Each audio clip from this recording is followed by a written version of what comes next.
I never told my son I earned $40,000 a month. He only knew me as living modestly. When he invited me to dinner with his in-laws, I decided to act like a broke, gullible mother to see how they treat the poor.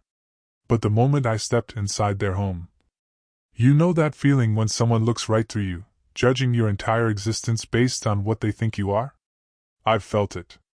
But what if you let them judge you, intentionally, just to watch their smug faces crumble when they realize they've made the biggest mistake of their lives?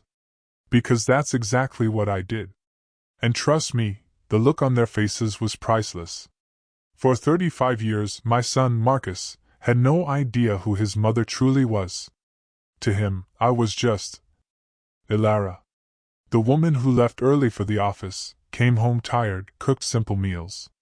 Probably just a secretary, he thought. Someone ordinary, nothing special. And I never corrected him. Never told him that I pulled in a cool $40,000 every single month. That I'd been a senior executive at a multinational corporation for almost 2 decades, signing million-dollar contracts and making decisions that impacted thousands. Why would I?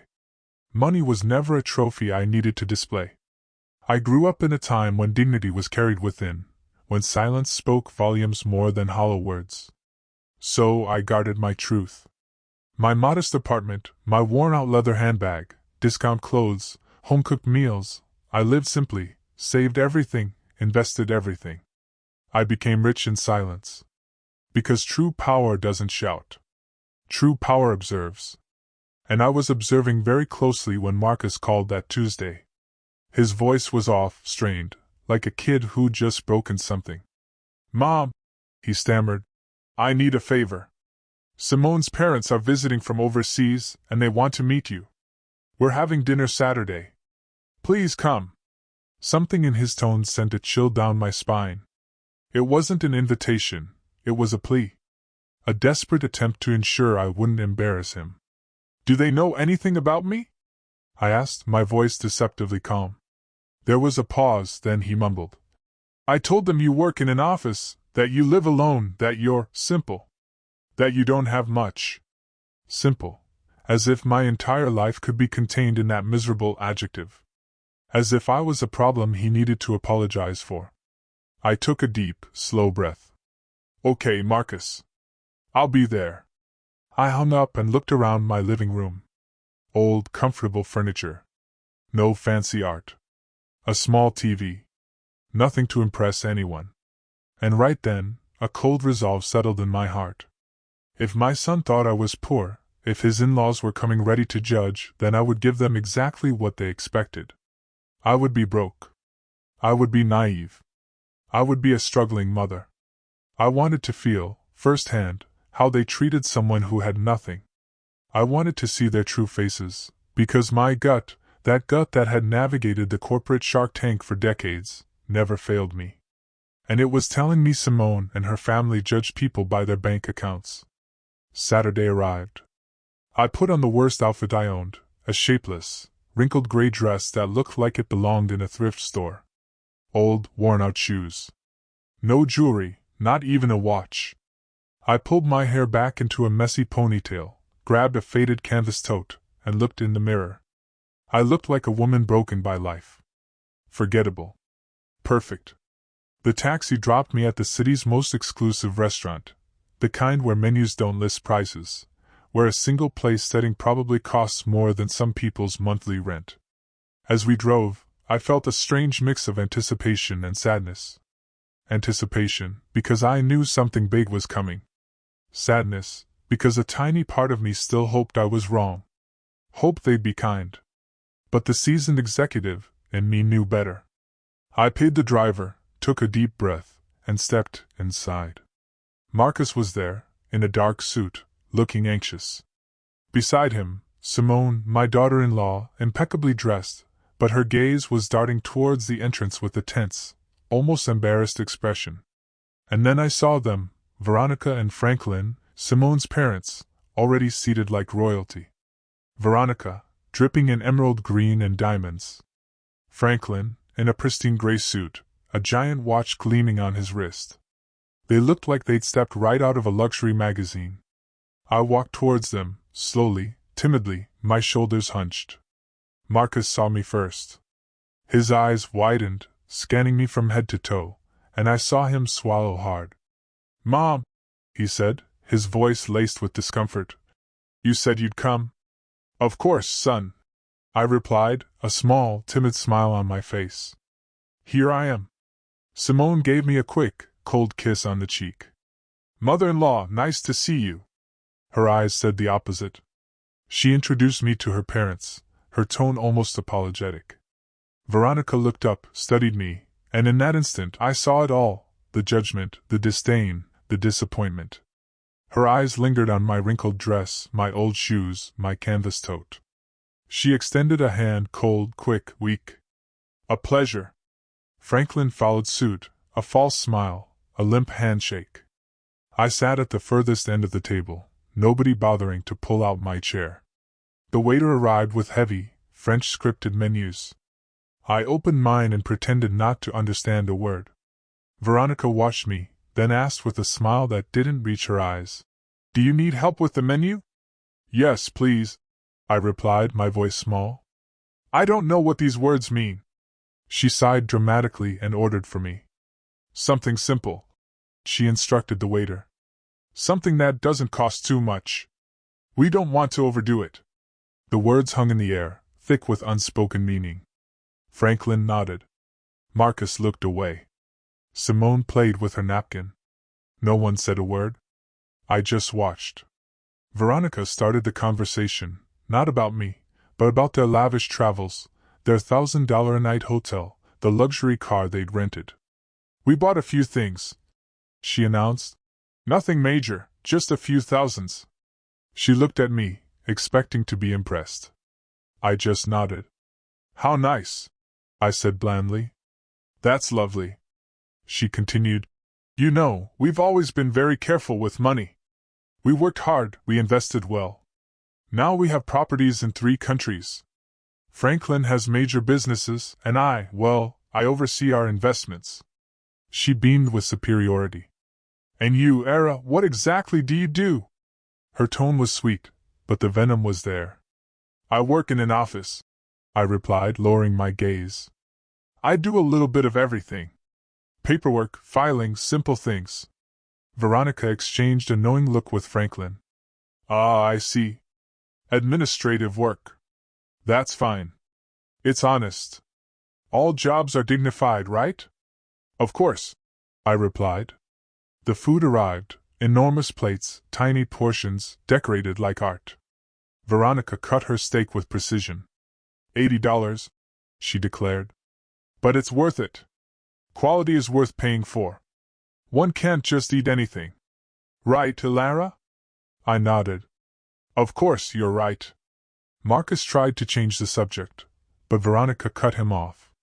"Son, does your mother live alone?" Marcus nodded. "Yes, she has a small apartment." Veronica looked at me with feigned pity. "It must be difficult, isn't it? Living alone at your age, without much support. And does your salary cover everything?" I felt the trap closing. "Barely," I replied. "But I manage. I save where I can. I don't need much." Veronica sighed dramatically. "Oh, Ilara, you are so brave. Truly, I admire women who struggle alone. Although, of course, one always wishes to give our children more, to give them a better life. But oh well, everyone gives what they can." There it was, the subtle but deadly blow. She was telling me I hadn't been enough for my son. Simone was staring at her plate. Marcus was clenching his fists under the table. And I just smiled. Yes, you're right. Everyone gives what they can. Veronica continued. We always made sure Simone had the best. Best schools, traveled the world, speaks 4 languages. Now she has an excellent job, earns very well. And when she married Marcus, well, we helped them quite a bit. We gave them money for the down payment on the house. We paid for their honeymoon. Because that's just who we are. We believe in supporting our children. She looked at me pointedly. And you, Era, were you able to help Marcus with anything when they got married?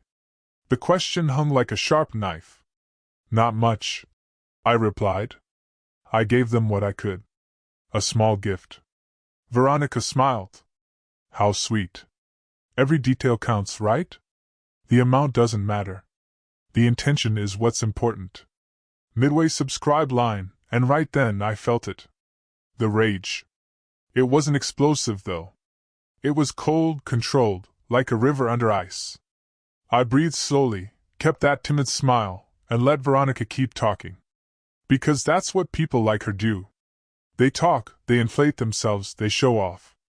And the more they talk, the more they reveal the emptiness inside. By the way, if you're still with me after all this, you know things are about to get really interesting. Hit that subscribe button and turn on notifications because more unbelievable stories are coming, and trust me, you won't want to miss them. Main story continued. Veronica took a sip of her $200 bottle wine. This wine, she declared, swirling it like an expert, is from an exclusive region in France. But when you know quality, you don't skimp. Do you drink wine, Era? Only on special occasions, I replied. And usually the cheapest one. I don't understand much about these things. Veronica condescendingly. Oh, don't worry. Not everyone has a trained palate. That comes with experience, with travel, with education. Franklin nodded. It's a hobby. Simone offered a weak smile. And you, Era, any hobbies? Veronica pressed. Anything you enjoy doing in your free time? I shrugged. I watch television, cook, walk in the park. Simple things. Veronica and Franklin exchanged another look, heavy with silent judgment. How lovely, she said. Simple things have their charm, too. Although, of course, one always aspires to more, right? To see the world, to experience new things, to grow culturally. But well, I understand not everyone has those opportunities. I nodded. You're right. Not everyone has those opportunities. The waiter arrived with dessert. Tiny, artfully arranged portions. Veronica ordered the most expensive one. $30 for a piece of cake the size of a cookie. This is delicious, she said. It has edible gold on top. See those little golden flakes? It's a detail only the best restaurants offer. I ate my simpler, cheaper dessert in silence. Then, Veronica's tone shifted, becoming serious, falsely maternal. You know, I think it's important that we talk about something as a family now that we are all here. Marcus is our son-in-law and we love him very much. Simone loves him, and we respect that decision. But as parents, we always want the best for our daughter. Marcus tensed. Mom, I don't think this is the time. Veronica raised a hand. Let me finish, son. This is important. She looked at me. Era, I understand you did the best you could with Marcus. I know raising him alone wasn't easy, and I truly respect you for that. But now Marcus is at another stage in his life. He is married. He has responsibilities and Simone and he deserve to have stability. Stability? I asked softly. Yes, Veronica replied. Financial, emotional stability. We have helped a lot, and we will continue to help. But we also believe it's important that Marcus doesn't have unnecessary burdens. Her tone was crystal clear. She was calling me a burden. Me, his mother. Simone stared at her plate, wishing she could disappear. Marcus's jaw was clenched. Burdens? I repeated. Veronica sighed. I don't want to sound harsh, Shara, but at your age, living alone with a limited salary, it's natural for Marcus to worry about you, to feel that he must take care of you. And that's fine. He is a good son, but we don't want that worry to affect his marriage. Do you understand me? Perfectly, I replied. Veronica smiled. I'm glad you understand. That's why we wanted to talk to you. Franklin and I have thought about something. She paused dramatically. We could help you financially, give you a small monthly allowance, something that allows you to live more comfortably without Marcus having to worry so much. Obviously, it would be modest. We can't work miracles, but it would be a support. I remained silent, watching her. And in exchange, we would only ask you to respect Marcus and Simone's space, not to seek them out so much, not to pressure them, to give them the freedom to build their life together without interference. How does that sound? There it was. The offer.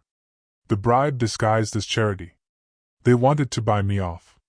Pay me to disappear from my son's life so I wouldn't be a nuisance, wouldn't embarrass their precious daughter with my poverty. Mom, that's enough! Marcus exploded. You don't have to. Veronica interrupted him. Marcus, calm down. We're talking like adults. Your mother understands, right, Era?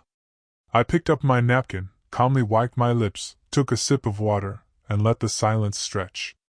Everyone was staring at me. Veronica with expectation, Franklin with arrogance, Simone with shame, Marcus with desperation. And then I spoke. My voice was different now. No longer timid. No longer small.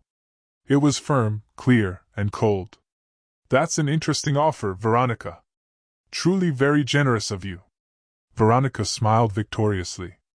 I'm glad you see it that way. I nodded. But I have a few questions, just to understand clearly. Veronica blinked. Of course, ask whatever you like. I leaned forward slightly. How much exactly would you consider a modest monthly allowance? Veronica hesitated. Well, we were thinking about $500.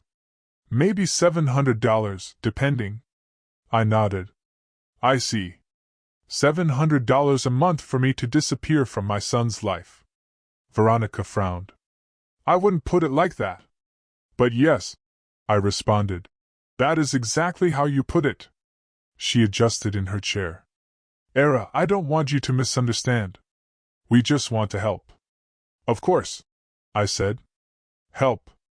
How did you help with the house down payment? How much was that? Veronica nodded proudly. $40,000. Actually, $40,000. Ah, $40,000. How generous. And the honeymoon? $15,000. Veronica detailed a 3-week trip through Europe. Incredible. Unbelievable, I replied. So, you've invested about $55,000 in Marcus and Simone. Veronica smiled. Well, when you love your children, you don't hold back. I nodded slowly. You're right. When you love your children, you don't hold back. But tell me something, Veronica. All that investment, all that money, did it buy you anything? Veronica blinked, confused. Like, did it buy you respect? I continued. Did it buy you real love? Or did it just buy obedience? The atmosphere in the room shifted. Veronica stopped smiling. Excuse me? My tone became sharper. You've spent the entire night talking about money. About how much things cost. How much you spent, how much you have. But you haven't asked even once how I am, if I'm happy, if something hurts me, if I need company. You have only calculated my worth. And apparently I'm worth $700 a month. Veronica paled. I didn't, yes. I interrupted her. Yes, you did. Since I arrived, you've been measuring my value with your wallet. And do you know what I discovered, Veronica? I discovered that the people who only talk about money are the ones who least understand its true value. Franklin intervened. I think you are misinterpreting my wife's intentions. I looked at him directly. And what are her intentions? To treat me with pity? To humiliate me throughout dinner? To offer me alms so I'd vanish? Franklin opened his mouth but said nothing. Marcus was pale. Mom, please. I looked at him. No, Marcus, please don't. I'm done being quiet. I placed my napkin deliberately on the table. I leaned back in my chair. There was no more timidity in my posture. No more shrinking. I looked Veronica directly in the eyes. She held my gaze for a second, then quickly looked away, uncomfortable. Something had changed. And she felt it. Everyone felt it. Veronica, you said something very interesting a moment ago. You said you admire women who struggle alone, who are brave. Veronica nodded slowly. Yes, I did. Then let me ask you something. Have you ever struggled alone? Have you ever worked without your husband backing you? Have you ever built something with your own two hands without your family's money? Veronica stammered. I have my own achievements. Like what? I asked with genuine curiosity. Tell me. Veronica adjusted her hair. I manage our investments. I oversee properties. I make important decisions in our businesses. I nodded. Businesses your husband built, properties you bought together, investments made with the money he generated. Or am I wrong? Franklin intervened, annoyed. That's not fair. My wife works just as hard as I do. Of course, I replied calmly. I don't doubt she works. But there is a difference between managing money that already exists and creating it from scratch. Between overseeing an empire you inherited and building it brick by brick. Don't you think? Veronica pressed her lips together. I don't know where you are going with this, Sarah. Let me explain. I replied. 40 years ago, I was 23 years old. A secretary in a small company, earning minimum wage. I lived in a rented room. I ate the cheapest food I could find. And I was alone. Completely alone. Marcus stared at me, wide-eyed. I had never told him this in such detail. I continued. One day, I got pregnant. The father disappeared. My family turned their backs on me. I had to decide whether to keep going or give up. I chose to keep going. I worked until the last day of my pregnancy. I went back to work 2 weeks after Marcus was born. A neighbor took care of him during the day. I worked 12 hours a day. I paused and drank some water. No one spoke. I didn't stay a secretary. I studied at night. Took courses. Learned English at the public library. Learned accounting, finance, administration. I became an expert in things no one taught me. All on my own. All while raising a child alone. All while paying rent, food, medicine, and clothes. Veronica was staring at her plate, her arrogance beginning to crumble. And you know what happened, Veronica? I climbed up. Little by little. From secretary to assistant, from assistant to coordinator, from coordinator to manager, from manager to director. It took me 20 years. 20 years of non-stop work, of sacrifices you can't even imagine. But I did it. And do you know how much I earn now? I asked. Veronica shook her head, unable to speak. $40,000 a month. The silence was absolute, as if someone had hit a pause button on the universe. Marcus dropped his fork. Simone's eyes went wide. Franklin frowned in disbelief. And Veronica froze, her mouth slightly open. $40,000. I repeated. Every month. For almost 20 years. That's almost $10 million in gross income over my career. Not counting investments, not counting bonuses, not counting company stock. Veronica blinked several times. No. I don't understand.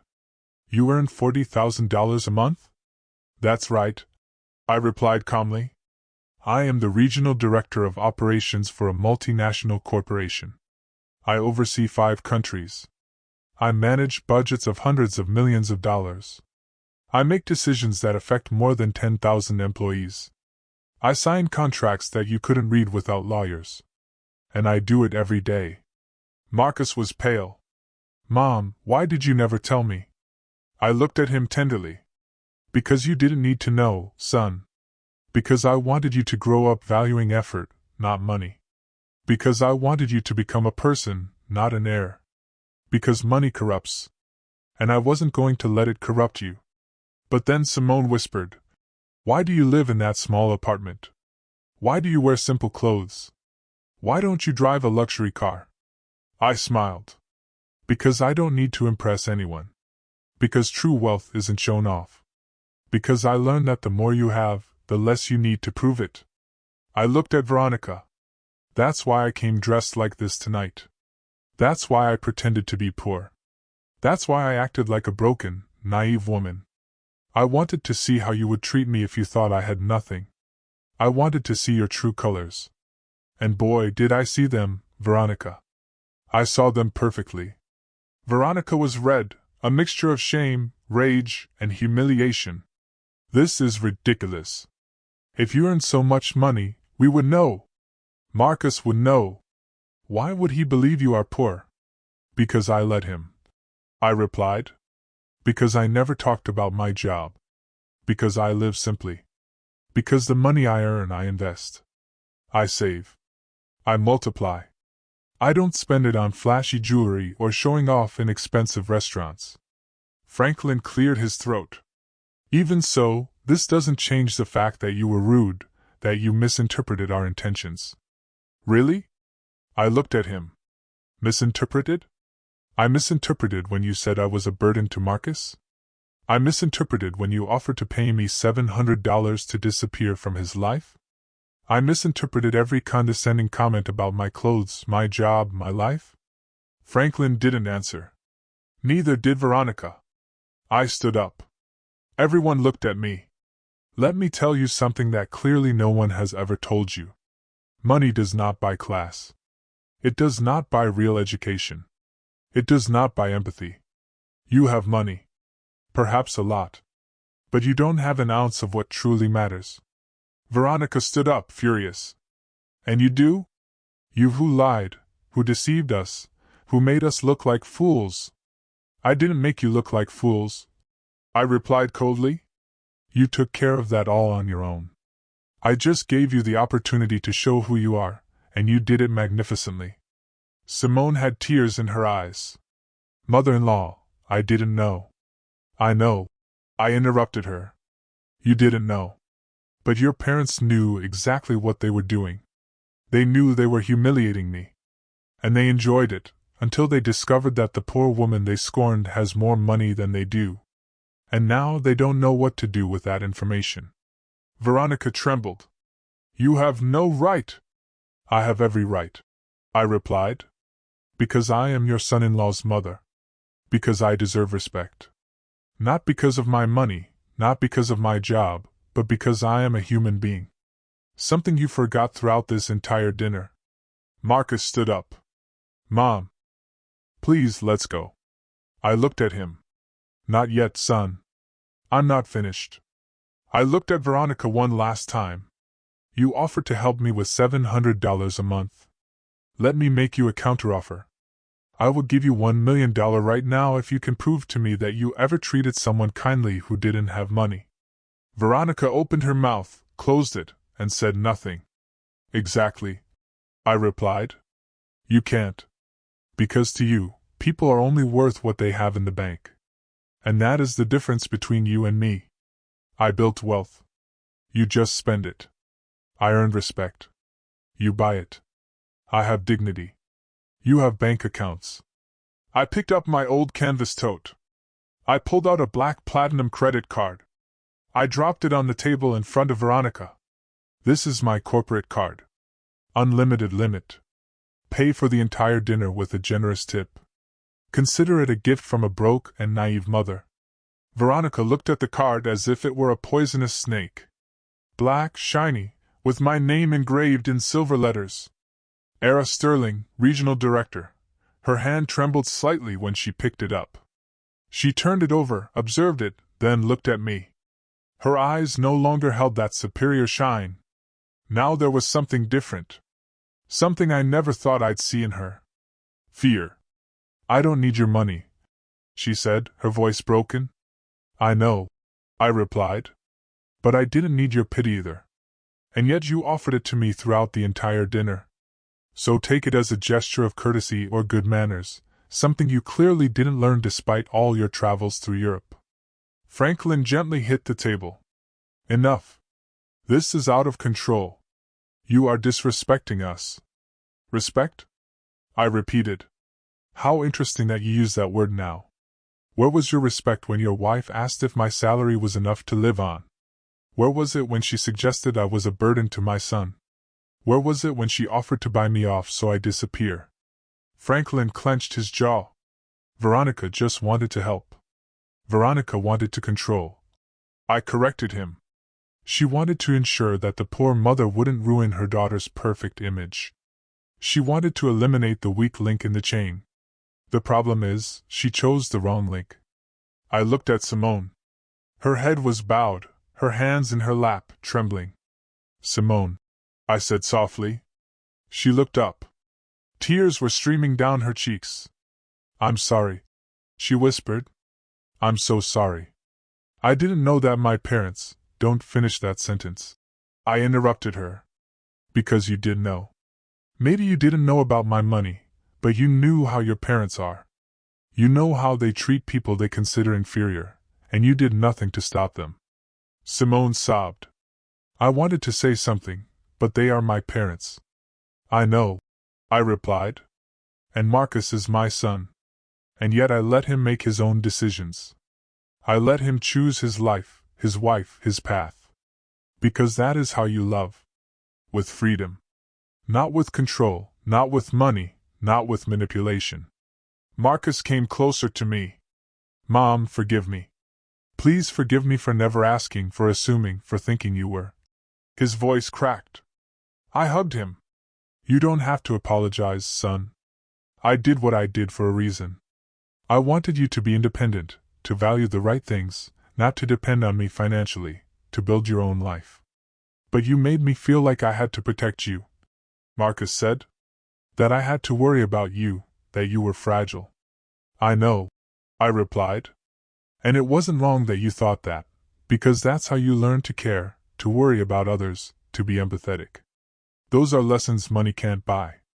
Marcus hugged me tightly. "I'm sorry. I'm so sorry." Veronica was still standing, rigid, watching the scene with a mixture of confusion and contained rage. "This doesn't change anything," she finally said. "You lied. You deceived us. You came here with hidden intentions. You acted in bad faith." "That's true." I nodded. "I acted. I pretended to be something I'm not. Exactly what you do every day." "What is that supposed to mean?" Franklin asked. "It means that you hide behind your money, behind your jewels, behind your trips, behind everything you can buy, but inside you are empty. You don't have deep conversations. You don't have real interests. You have nothing to offer beyond a bank account." Veronica gave a dry, bitter laugh. "Coming from someone who lied all night, that's hypocrisy." "Perhaps," I replied, "but my lie exposed the truth. Your truth.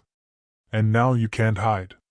Now you know that I saw you, that I felt every comment, that I stored every insult disguised as advice, and that I will never forget it."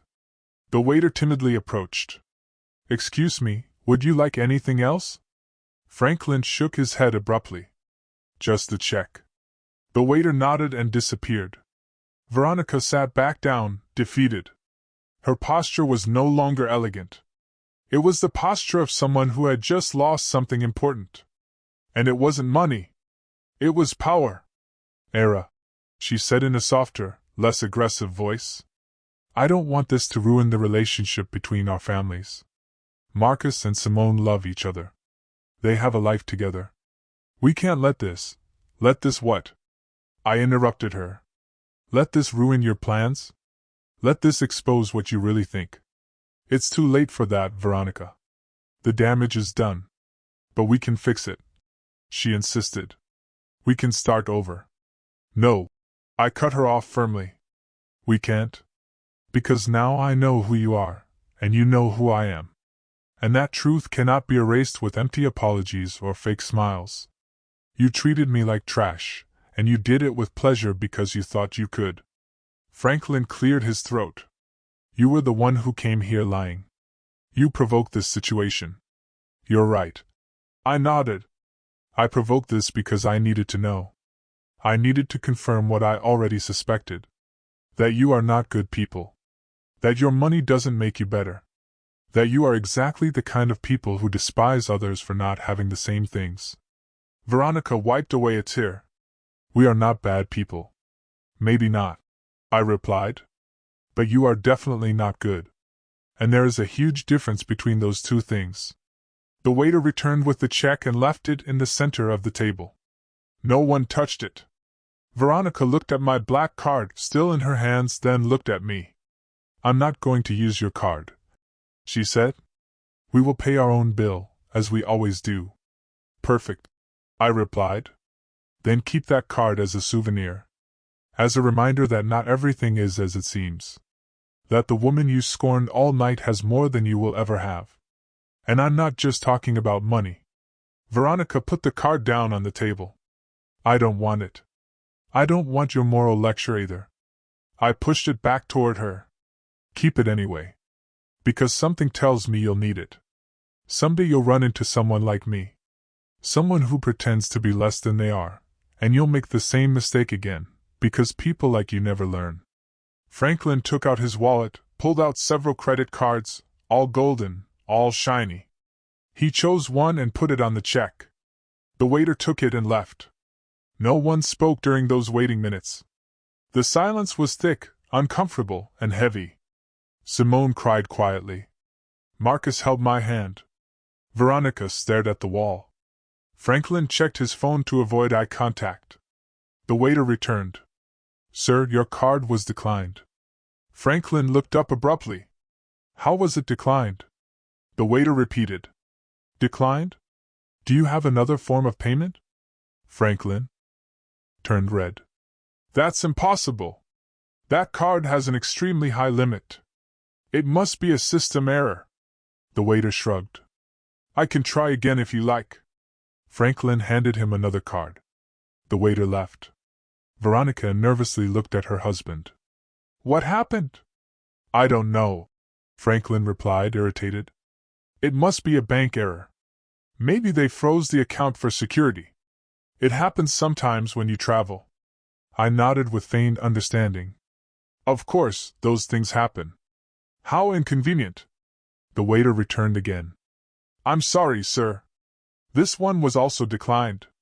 Franklin stood up. This is ridiculous. I'm calling the bank right now. He stormed out of the restaurant. Veronica remained seated, ashamed, humiliated. This has never happened to us, she murmured. Never. What terrible timing, I commented without emotion. Marcus looked at the check. Mom, I can't. I interrupted him. You are not paying for anything. I took out my wallet, a simple old leather wallet. I pulled out another card. This one was not black. It was transparent, made of heavy metal. A card that less than 1% of people in the world possess. I put it on the table in front of Veronica. She looked at it. Her eyes widened. She recognized what it was. That's a Centurion card. That's right, I replied. American Express exclusive invitation. Minimum annual spending requirement of $250,000. $5,000 annual fee just for having it. And benefits you can never imagine. Veronica said nothing. The waiter took the card carefully, as if it were something sacred. He returned in less than 2 minutes. Thank you, Miss Sterling. Everything is settled. Would you like the receipt? It's not necessary, I replied. The waiter nodded and left. Veronica continued looking at the space where the card had been. I stood up, took my old wallet, my canvas tote, and looked at Veronica one last time. The dinner was delicious.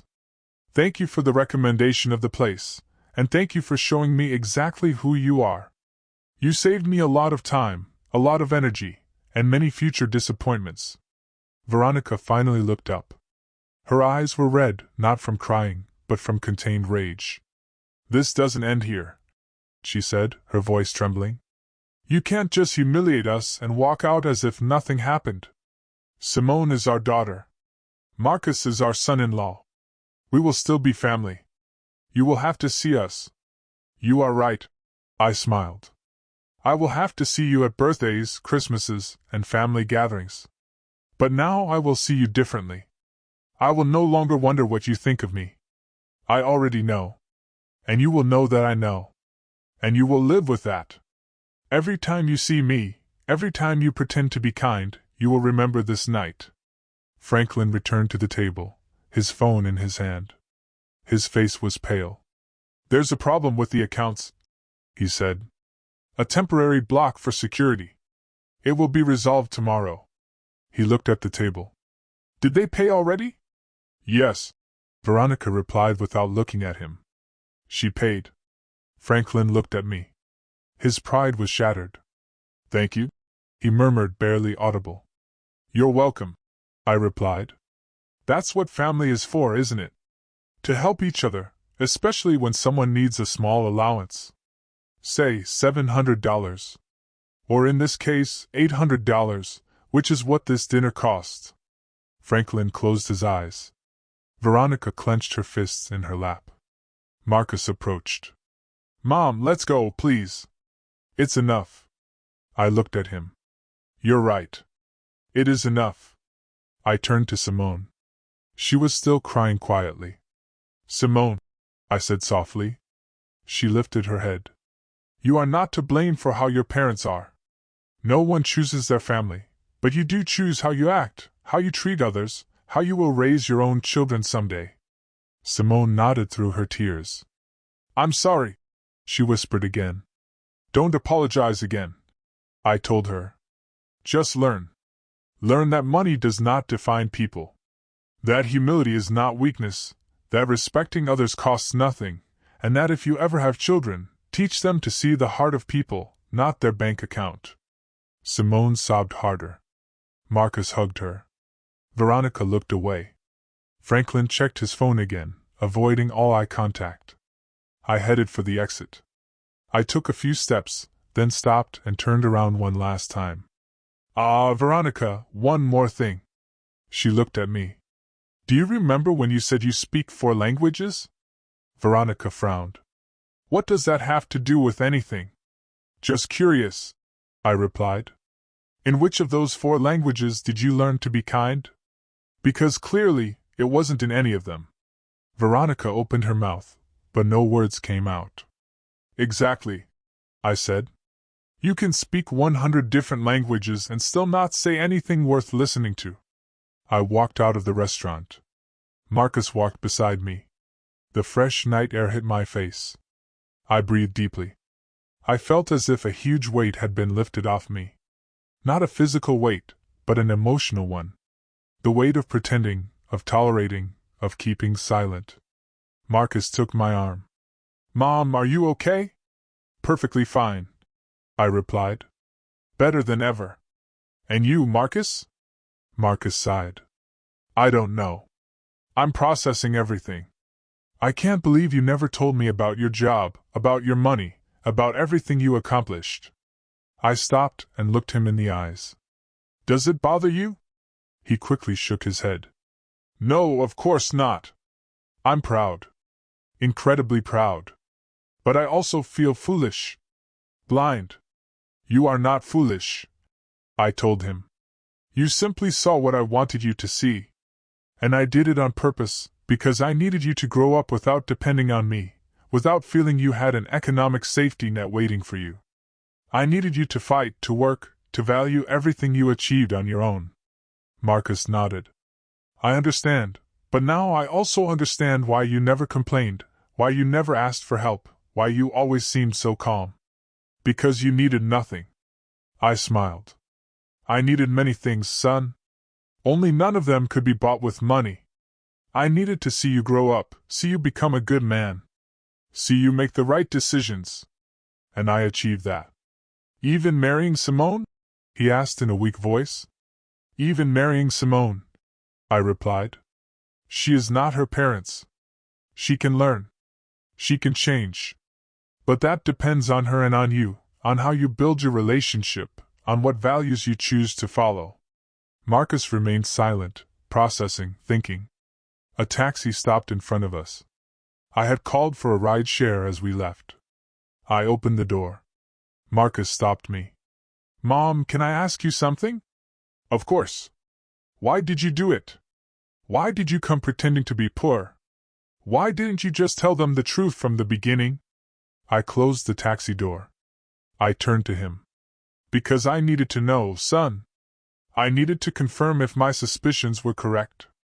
If Simone's family was really as I imagined. And unfortunately, I was right. Marcus lowered his gaze. I'm sorry.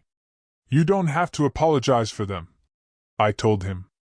But you do have to decide what kind of husband you want to be. What kind of father you want to be someday. What do you mean? He asked. I mean that you have just seen two very different ways of handling money and power. Your in-laws' way and mine. They use it to control, to humiliate, to feel superior. I use it to have freedom, to help without showing off, to live peacefully. You decide which path to follow. Marcus slowly nodded. I understand. I opened the taxi door again and got in. I rolled down the window. Marcus came closer. Mom, one last question.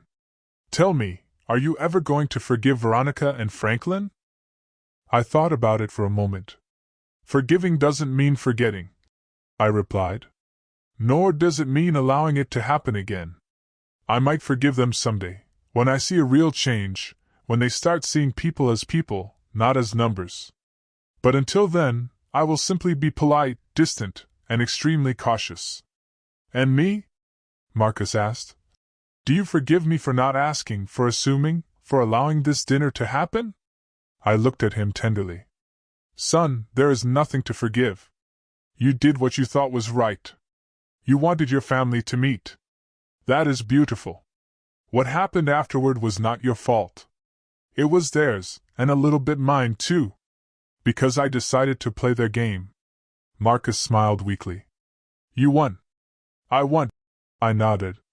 But I don't feel victorious. I feel tired and sad because I confirmed something I didn't want to confirm. That some people will never change, that some families are broken even if they have money, that there are voids no bank account can fill. The taxi driver cleared his throat. Ma'am, should we go? Yes, I replied. Give me 1 second. I looked at Marcus one last time. Go to Simone. Talk to her. Listen to her. Support her. But also be honest. Tell her how you felt tonight. Tell her what you expect from her family and from her. Because if you don't establish boundaries now, this will happen again and again. I will, Marcus promised. I love you, Mom. And I mean it more now than ever, because now I know who you really are, and you are incredible. I smiled. I love you too, son. I always have. I always will, no matter how much money I have or don't have. Because love has no price. And that is a lesson Veronica and Franklin will never learn. Marcus stepped away from the taxi. I gave a signal to the driver. Can we go? The taxi started. I looked out the window. I saw Marcus walking back toward the restaurant. His shoulders slumped. Thoughtful. He was probably going back to find Simone, to face his in-laws, to have difficult conversations. And I felt proud, because that meant he was maturing. He was learning. He was choosing to be better than the example he had just witnessed. The taxi sped through the city's illuminated streets. I closed my eyes and thought about everything that had happened. Every word, every look, every moment of tension. And I wondered if I had done the right thing, if I had been too harsh, too cruel, too vengeful. But then I remembered every disguised insult, every condescending comment, every look of disdain. And I knew that no, I hadn't been too anything. I had simply been honest. Ending NCTA, the taxi was crossing the empty streets of the night. I opened my old canvas tote and took out my phone. A simple phone, nothing ostentatious. I had 3 unread messages. One from my assistant. Another from a colleague. And one from an unknown number. I opened it. It was from Simone. Mother-in-law, please forgive me. I didn't know my parents would be like that. I am ashamed. I need to talk to you, please. I looked at the message for a long time. I thought about responding. Then I decided not to. No, she still needed time. She needed it too. Words rushed out of guilt rarely mean anything real. True changes take time, reflection, and consistent action. I put the phone aside. The taxi driver looked at me through the rearview mirror. Excuse me for asking, ma'am. Is everything okay? I looked up at him. Yes, everything is fine. Why? Well, you got in very quietly. And normally the people who come out of that restaurant are happy, talking about how delicious the dinner was. You came out as if you had been in a war. I smiled slightly. Something like that. Was it that obvious? He shrugged. I've been driving a cab for 20 years. I've seen it all. Drunk people, people fighting, couples breaking up, families arguing. And you have that look of someone who just said something they'd been keeping inside for years. You're perceptive, I told him. It's my job, he replied. Plus, it helps pass the time. Do you want to talk about it? You don't have to, but sometimes it helps to tell things to a stranger, someone who isn't going to judge you, someone who doesn't know you. I thought about his offer.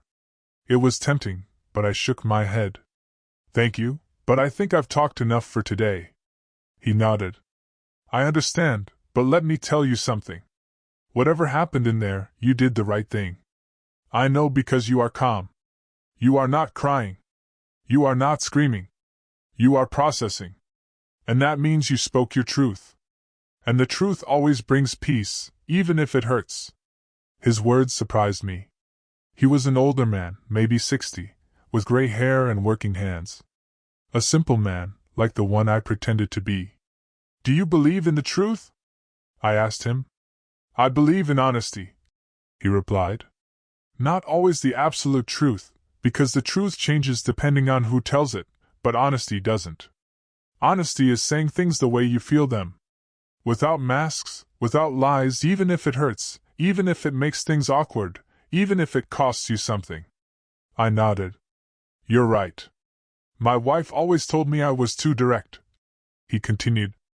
That I said things without a filter, that I hurt people without meaning to. And maybe she was right. But she also told me that she never doubted me because she knew that what came out of my mouth was real. Not calculated, not manipulated, just real. I smiled. She sounds like a good woman. She was, he replied. She died 5 years ago. I'm sorry, I said sincerely. He shook his head. Don't be sorry. We had 40 years together. 40 years of honesty, of fights, of reconciliations, of laughs, of tears. And not once did I go to sleep wondering what she really thought, because she always said it. And so did I. That is a gift. You're right, I murmured. It's a gift. The taxi stopped at a red light. Can I ask you something personal? The taxi driver asked. Go ahead. Are you rich? The question took me by surprise. Not because of the question itself, but because of the direct way he asked it. Why do you ask that?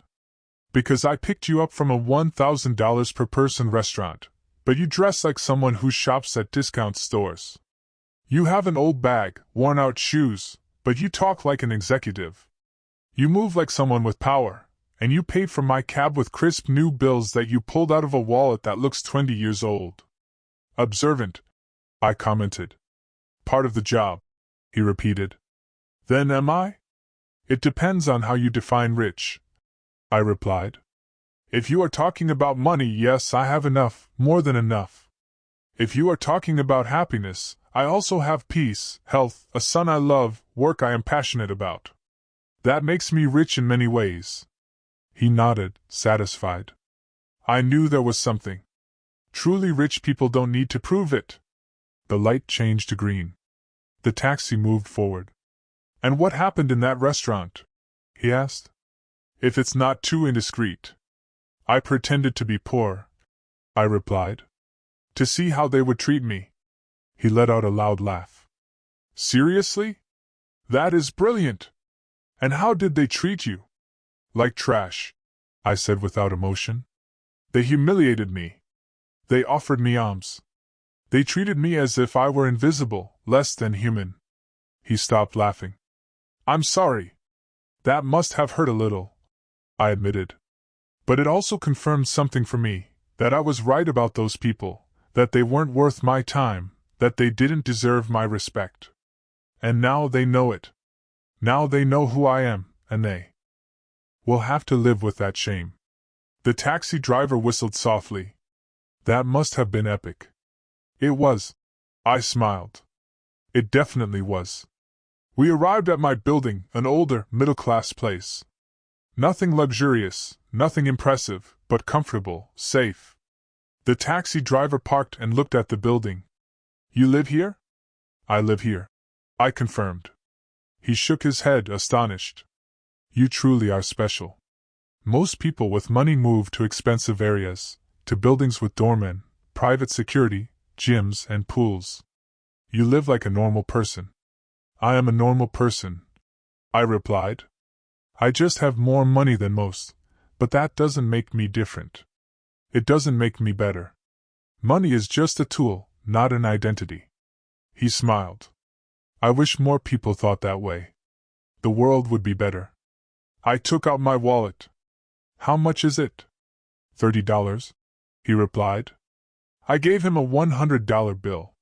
Keep the change, ma'am. This is too much. It's not, I said. You listened to me. You gave me perspective. You reminded me that there are still good people. That is worth more than $70. He took the bill carefully. Thank you. Truly, thank you. Thank you, I replied. And take care of that honesty. It's rare. It's valuable. Don't lose it. I won't, he promised. I got out of the taxi, closed the door. He rolled down the window. Ma'am, one last thing. Tell me, whatever happened tonight, don't regret it. Don't feel sorry, because people like you, the people who speak the truth, even if it hurts, are the ones who change the world. Little by little, one conversation at a time. I smiled. Thank you. I will remember that. The taxi drove away. I stood in front of my building, looking up at my 5th-floor window. The light was off, dark, silent, waiting for me. I entered the building and walked up the stairs. I never used the elevator. I preferred to walk to stay active. I reached my door. I took out my keys, the same keys I had had for 15 years. I opened the door. The apartment was cold, empty. I turned on the light. Everything was in its place. The simple living room, the small kitchen, the dining room with mismatched chairs, the walls without expensive artwork. And I felt at peace. Because this place was mine. Truly mine. Not bought to impress, not decorated to show off. Simply a space where I could be myself, without masks, without pretensions. I took off my old shoes, took off the wrinkled gray dress, and put on comfortable clothes, old, soft, familiar pajamas. I made myself some tea, sat on the sofa, and turned on the television. News. Nothing interesting. I turned it off. I sat in silence, thinking, processing, feeling. And for the first time in many years, I felt completely free. Free from pretending, free from being silent, free from tolerating, free from being less than I was. Because that night, I didn't just expose Veronica and Franklin. I also liberated myself from expectations, from judgment, from the need to hide who I was. And that was invaluable. More than any amount in my bank account. My phone vibrated. Another message, this time from Marcus. Mom, did you get home safely? I smiled. I quickly replied, Yes, son. I arrived perfectly fine. I'm home resting. His reply was immediate. I love you. Thank you for everything, for being who you are, for teaching me, for never giving up. I closed my eyes. I felt a tear roll down my cheek. Not from sadness, but from relief, from love, from gratitude. I replied, I love you too, always. I put the phone aside. I drank my tea. I looked around my simple apartment, my sanctuary, my truth, and I smiled. Because at the end of the day, it didn't matter how much money I had. It didn't matter how high I had climbed in my career. The only thing that mattered was this. This moment. This peace. This honesty with myself.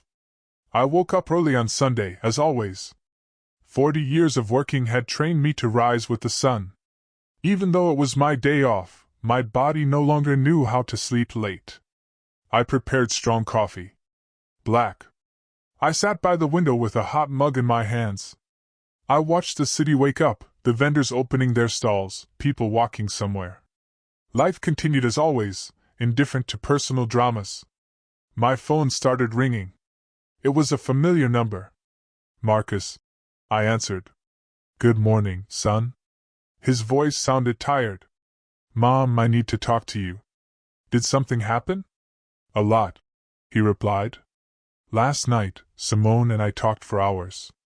Her parents were there, too. It was intense. I took a sip of coffee.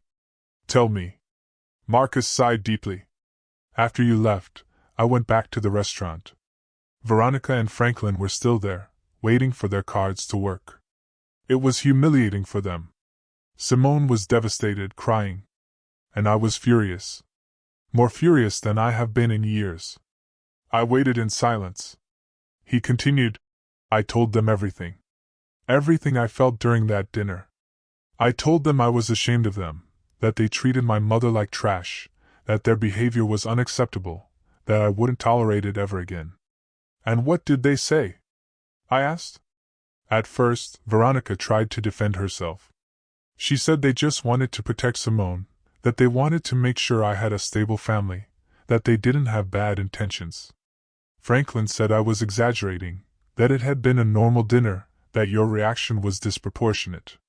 I squeezed the mug in my hands. Typical. But then Simone spoke.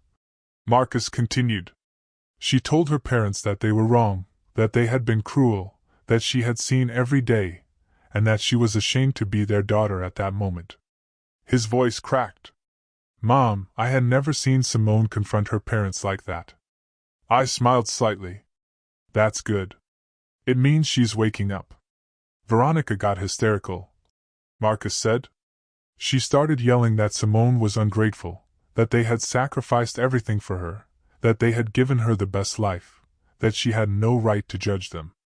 Franklin backed her up. He said we were being manipulated by you, that you had planned everything to make them look bad. I let out a dry laugh. Of course, it's my fault. That's what made them angriest. Marcus said.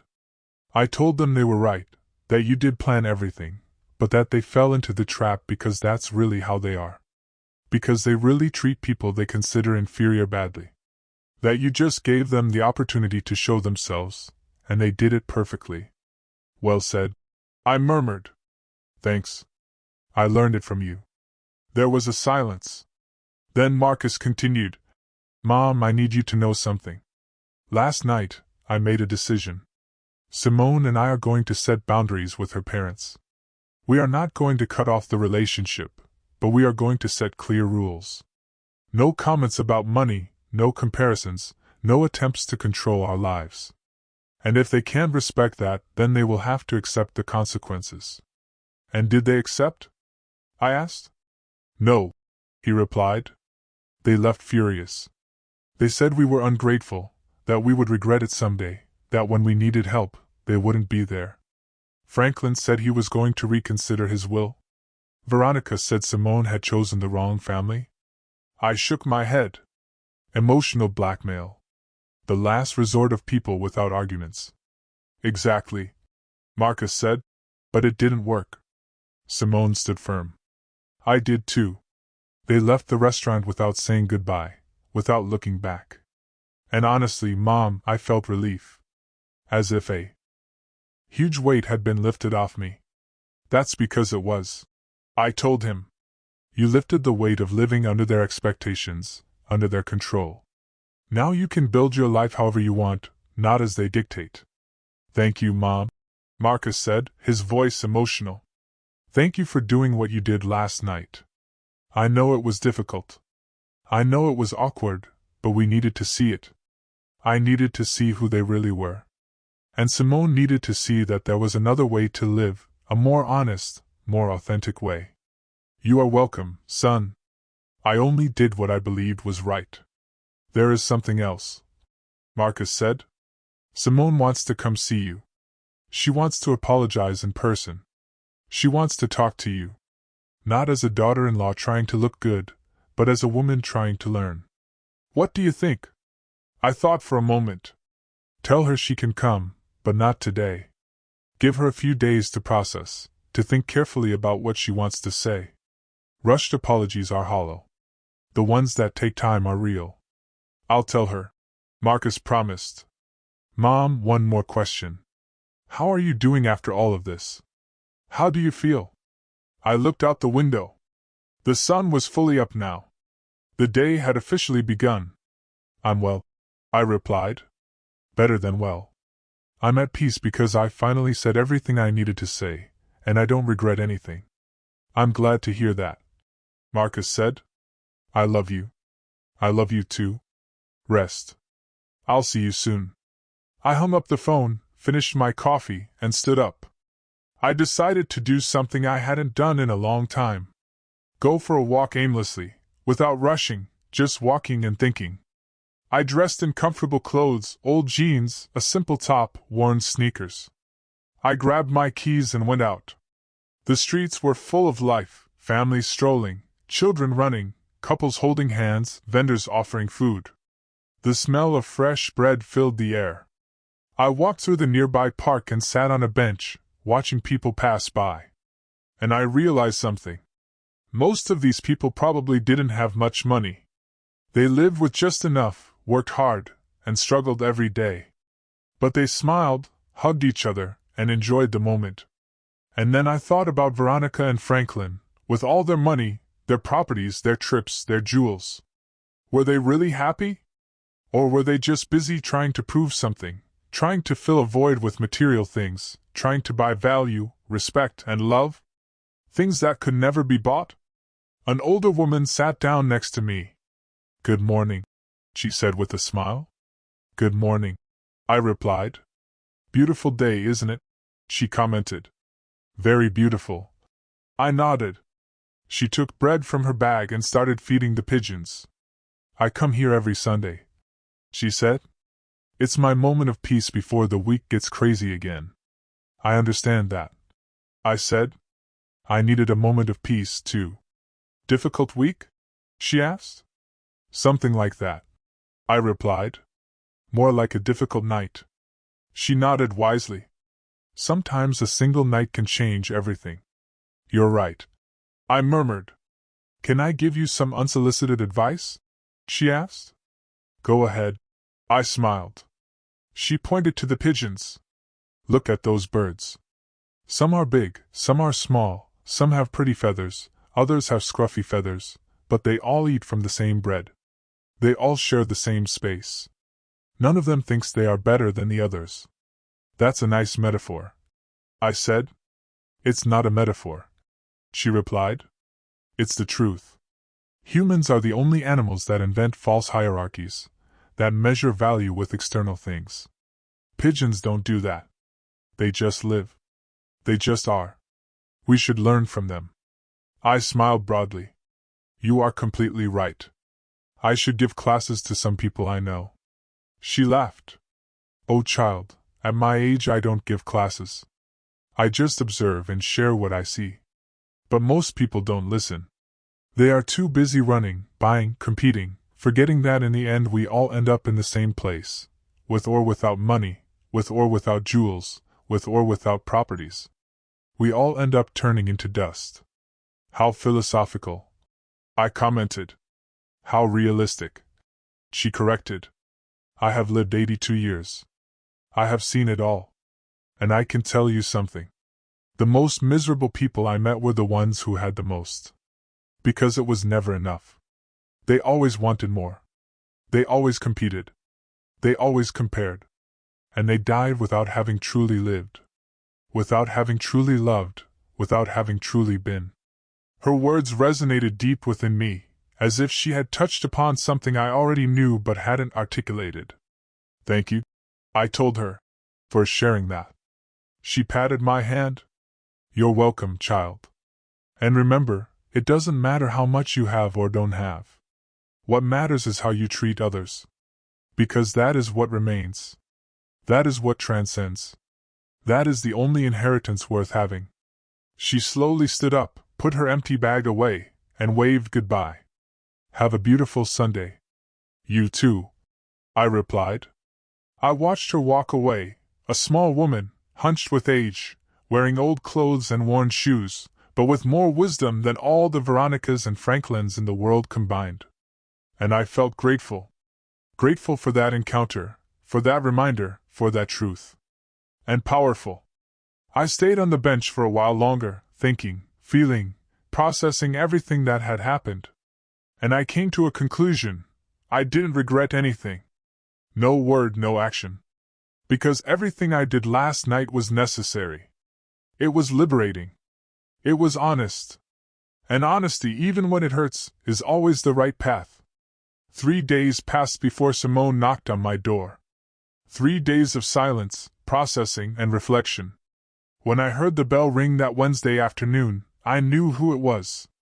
I opened the door. There she was.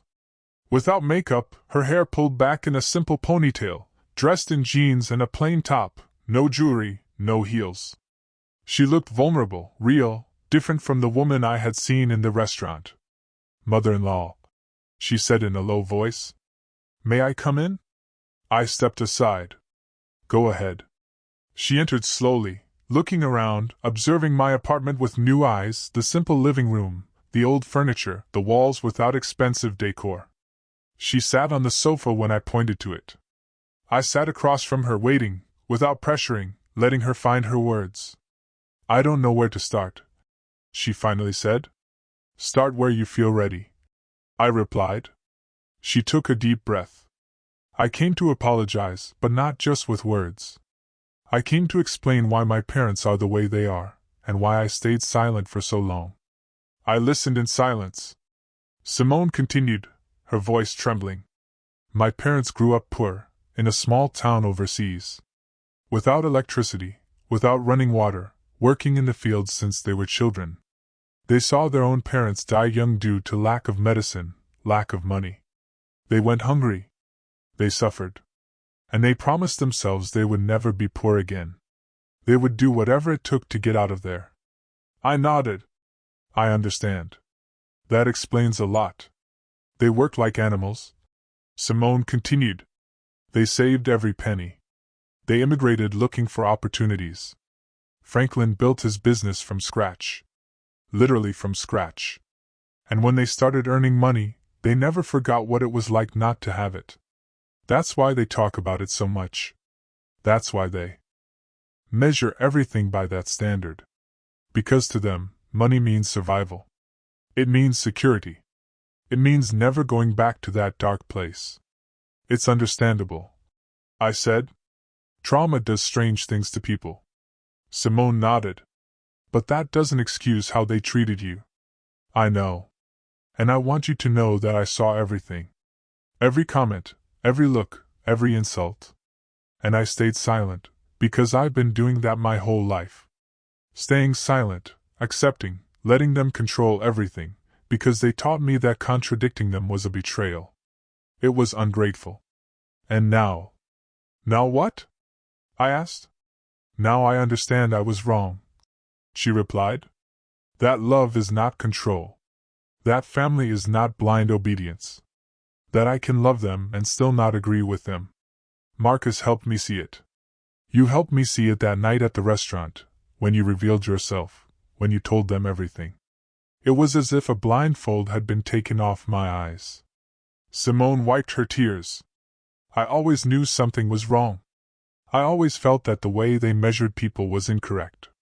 But I convinced myself that it was me, that I was too sensitive, that I didn't understand the world. But you showed me that no, there is another way to live. A way where money does not define your worth, where humility is strength, where authenticity is wealth." I took a sip of water. "Simone, I didn't come that night to change you. I came to protect myself, to know who I was dealing with." "I know," she replied. "And I thank you for that, because your brutal honesty saved me. It saved me from becoming my mother, from perpetuating that cycle, from teaching my future children that people are valued by what they have. I don't want that. I don't want to be that." "And your parents?" I asked. "How were they after all this?" Simone sighed. "Furious, hurt, humiliated. Veronica hasn't spoken to me in 3 days. Franklin sent me a message saying I had disappointed him. That I had chosen strangers over my own blood. That I would regret it someday." She paused. "And you know what's strange? I don't feel bad. I feel free." "That's good," I said. "It means you made the right decision." Simone nodded. Marcus and I set boundaries. We told them they can be a part of our lives, but only if they respect us. If they respect our decisions, if they stop trying to control us with money or emotional blackmail. And if they can't do that, then they will have to accept a distant relationship. How did they take that? I asked. Badly, Simone replied. Veronica said we were ungrateful, that they had sacrificed everything for me. Franklin threatened to disinherit me, to cut off all financial aid, as if that were the only thing we cared about, as if our love for them depended on their money. And that's when I realized they really believe that. They really think their value is in their wallet. It's sad, I commented. Very sad, Simone agreed. Because they have so much and enjoy nothing. They just accumulate, compete, show off, but they never stop to ask themselves if they are happy, if they have peace, if they have real connections with people. They just count their properties and feel victorious, while inside they are empty. She was silent for a moment. Then she looked at me directly. Mother-in-law, I want to ask you for something. Tell me, I want to learn from you. I want you to teach me how to live with dignity, how to be rich without needing to prove it, how to have peace in the midst of chaos, how to be strong without being cruel. Because that night, I saw something in you that I never saw in my parents. I saw class. I saw real power. I saw a woman who didn't need to shout to be heard. I smiled tenderly.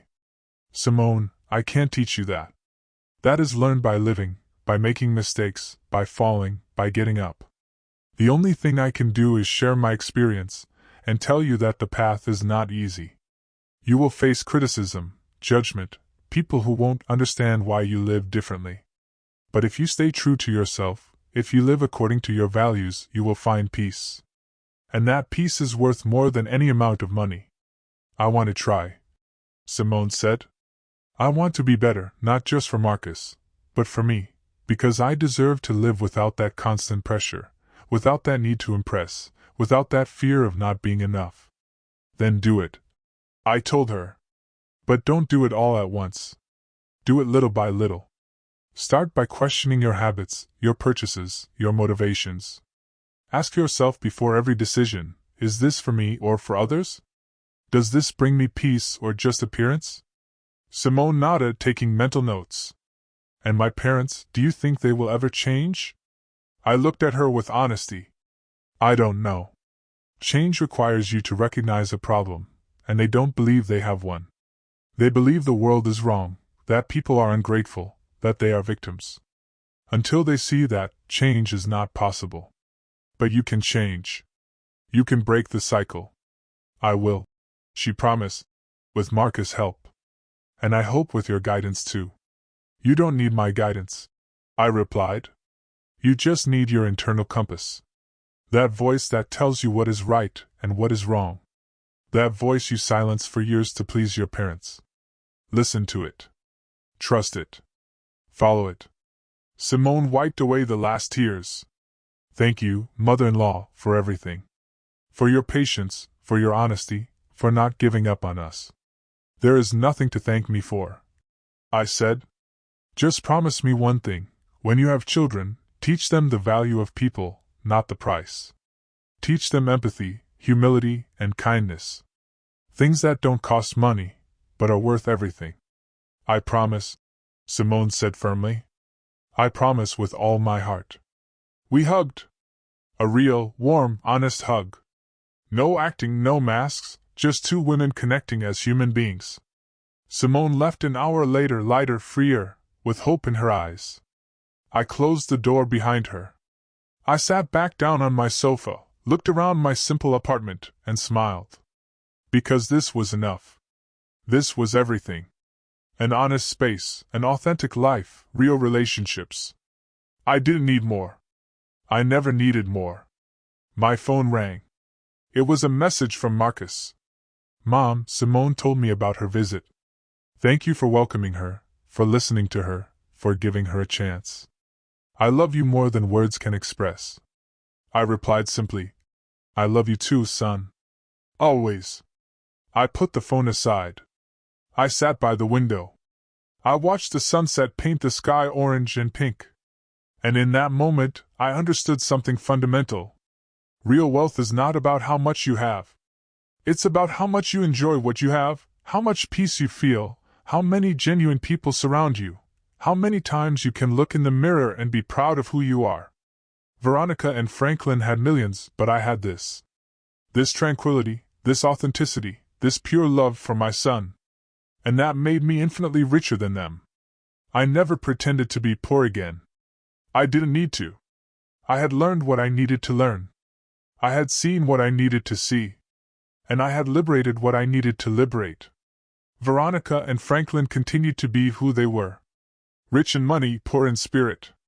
But that was no longer my problem. I had spoken my truth. I had set my boundaries. I had protected my peace. And for the first time in a long time, I didn't have to pretend who I was. I was simply Ilara. Mother. Executive. Woman. Survivor. Fighter. Rich in every sense that truly mattered. And that was more than enough. It was everything. CTA. So, tell me in the comments below, if you were in my shoes that night, what would you have done? Would you have kept quiet, or would you have dropped the ultimate truth bomb?